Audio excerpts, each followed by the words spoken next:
সুরমা নদী, আমাদের প্রিয় সুরমা নদী। আমরা সাফরান ব্রিজে চলে গিয়েছি, আর সেখানে দেখতে পেলাম সুরমা নদী পানির পিপাসায় কাতর।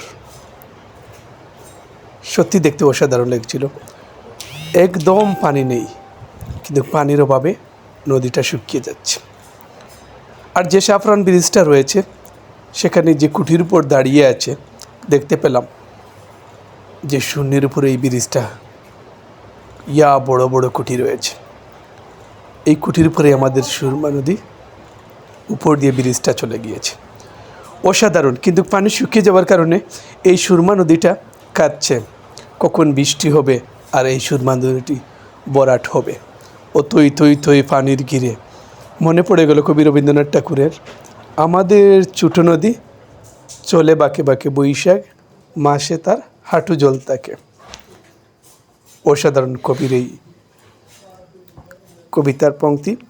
আর দেখতেই পাচ্ছেন সুরমা নদীর চারিদিকে মানুষ চড়ে অনেক কিছুই রোপণ করেছে, আর সুরমা নদীটা পানির জন্য হাহাকার করছে।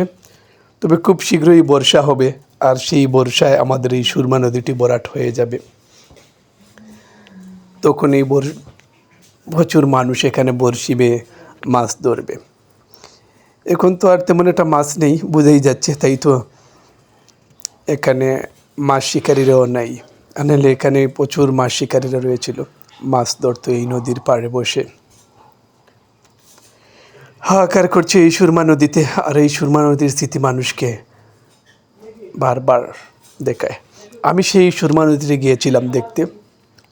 আমি বলছিলাম যে এই নদীটা মরে গেছে, কিন্তু না, সত্যি পানির জন্য এই সুরমা নদী হাহাকার করছে। সিলেটের ঐতিহ্য এই সুরমা নদী। এই সুরমা নদী বয়ে চলে গিয়েছে এই দিক থেকে কুশিয়ারা নদীর দিমুত পথে। এখানে পথ রয়েছে, এই বড় বড় এই ইমারতের উপর দাঁড়িয়ে আছে শূন্যের উপর এই ব্রিজটি। অসাধারণ, এক কথায় অসাধারণ আমাদের এই সাফরান ব্রিজ। অনেক পর্যটকরা আসে, উপরে রয়েছে অনেক পর্যটক, কিন্তু আমি নিচে তো ভিডিও করছি তাই অন্যকে দেখাতে পারছি না। সো আমরা নিচে এই সুরমা নদী যে শুকিয়ে গিয়েছে, এই যে পিলার, এই পিলারটা ভরাট থাকে পানিতে, অনেক ভরাট থাকে, পানি আর পানি এখানে থাকে। আর সব বিকালবেলা আমরা চলে গিয়েছিলাম। বিকালের এই সন্ধ্যা, সূর্য অস্তে যাচ্ছেন, আর আমরা সেই সময় একটা ভিডিও করে নিলাম। সত্যি ভালো যদি লাগে তাহলে আপনারা অবশ্যই আসতে পারেন আমাদের এই সাফরান ব্রিজে। ব্রিজের উপরেও রয়েছে অনেক আনন্দ পাবেন, নিচেও রয়েছে অনেক বালুচর ভূমি, নৌকা এবং এই সুরমা নদী দেখতে পারবেন।